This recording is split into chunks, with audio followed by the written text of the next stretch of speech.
ताल के खानापुर नापरकोट जो टिल्लू पौड़ वासन रहे हाकिम अली शेख संदस भाउ रहे पंजल शेख मीडिया अॻियां आंदे एहतजाज कंदे चयो आहे त असांजी बिरादरी सां तालुक़ रखंदड़ शाबान शेख पंहिंजे मुंहं सां चौपाई माल जो इलाइक़े में वापार कंदो हो।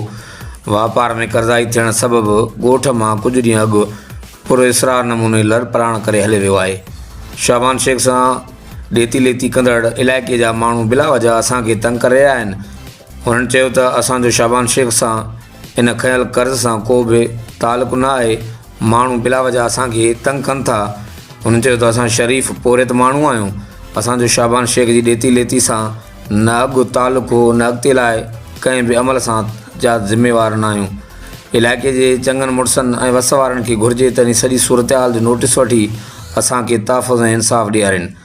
रहिस हाकिम शेख ऐं रहिस पंजल शेख जो आख़िर में चवणो हो त असांजो शाबान शेख जे वापार ऐं ॾेती लेती सां न अॻु तालुक़ु न अॻिते लाइ तालुक़ु रहंदो। शाबान शेख जी ॾेती लेती जी आड़ में को बि माण्हू जेकॾहिं असांखे बिला वजह तंग कंदो त असीं इंसाफ़ ऐं तहफ़ुज़ लाइ कानून जो सहारो वठंदासीं। मोहम्मद पंजल शेख आहे, मां पाण ज़ात जो शेख आहियां।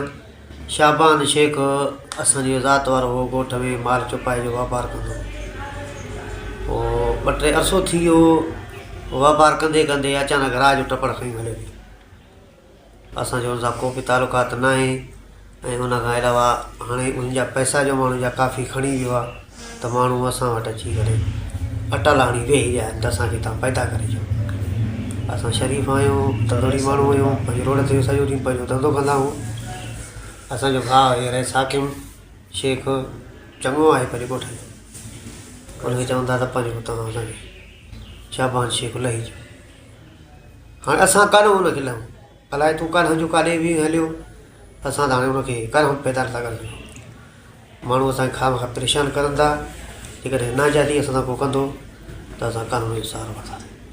बिस्मिल्लाह रहमान रहीम। मुंहिंजो नालो रहिस हाकिम आहे, मां ज़ात जो शेख आहियां। शाबान शेख वापारु कंदो हो माल जो। साईं न ॾेती जी न लेती जी असांखे का ख़बर कोन्हे इन शइ जी। हाणे उहो को कर्ज़ी थी वियो, राति ई राति टपड़ खईं वियो हलियो। माण्हू असांखे ॾाढो तंग कयो आहे। माण्हुनि त लही ॾियो तव्हां मूंखे। साईं मां हाणे काॾों लहां, जॾहिं किरोड़नि जो कर्ज़ थी भॼी वियो आहे त हर माण्हू मूंखे चए थो तूं लही ॾे। साईं असांखे जेको तंग कंदो त असां कानून जो सहारो वठंदासीं।